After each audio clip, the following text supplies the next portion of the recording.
Otoritas Jasa Keuangan telah merumuskan 8 rencana aksi untuk memperbaiki tata kelola bursa efek yang morat-marit selama beberapa hari terakhir.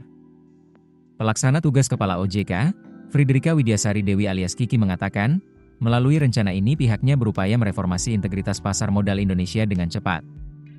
Rencana aksi itu disusun menyusul kondisi indeks harga saham gabungan yang mengalami gonjang-ganjing selama 2 hari berturut-turut pada 28 dan 29 Januari kemarin, diikuti mundurnya pimpinan BEI dan OJK.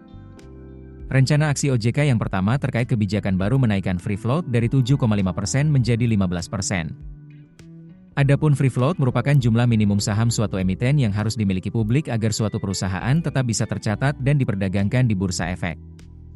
OJK menetapkan, perusahaan yang melakukan penawaran umum perdana atau initial public offering langsung menerapkan free float 15%. Sementara, pemberlakuan kebijakan free float 15% pada emiten lama masih membutuhkan waktu. Menurutnya, saat ini sudah terdapat dasar hukum yang menjadi pijakan emiten di bursa untuk menaikkan free float. Klaster berikutnya menyangkut transparansi penerima manfaat terakhir pada suatu perusahaan atau ultimate beneficial ownership.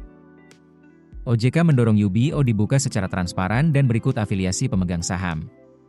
Kebijakan itu diharapkan bisa meningkatkan kredibilitas dan daya tarik investasi di Indonesia sesuai best practice internasional.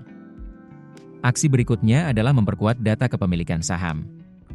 Dalam hal ini, OJK telah memerintahkan PT Kustodian Sentral Efek Indonesia selaku lembaga penyimpanan dan penyelesaian di pasar modal memperkuat data saham sehingga lebih bisa dipercaya. Kebijakan itu dilakukan dengan cara menyuguhkan data lebih detail klasifikasi subtipe atau investor yang mengacu pada aturan global.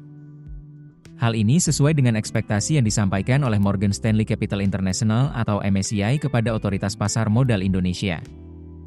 OJK juga memerintahkan agar data pemegang saham emiten dan perusahaan tercatat dibuka ke publik. Nantinya, KSEI akan meminta bursa mempublikasikan data tersebut melalui laman resmi BEI. Berikutnya, OJK akan melakukan demutualisasi Bursa Efek Indonesia untuk menekan potensi konflik kepentingan.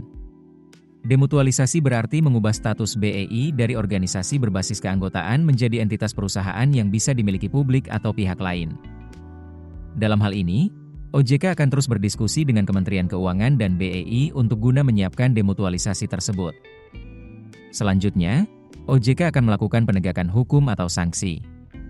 Kiki menyatakan, pihaknya tidak akan membiarkan tindakan kejahatan di pasar modal.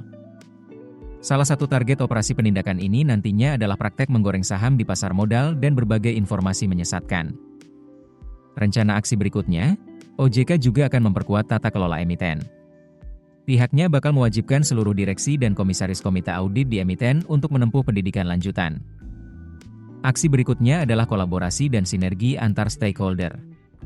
Kiki mengakui, OJK tidak bisa melakukan semua tahapan reformasi pasar modal Indonesia sendiri.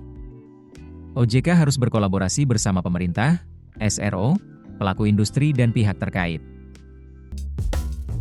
Keputusan bisnis terbaik datang dari data, bukan tebakan. Mudah berlangganan Business Insight dengan subscribe with Google.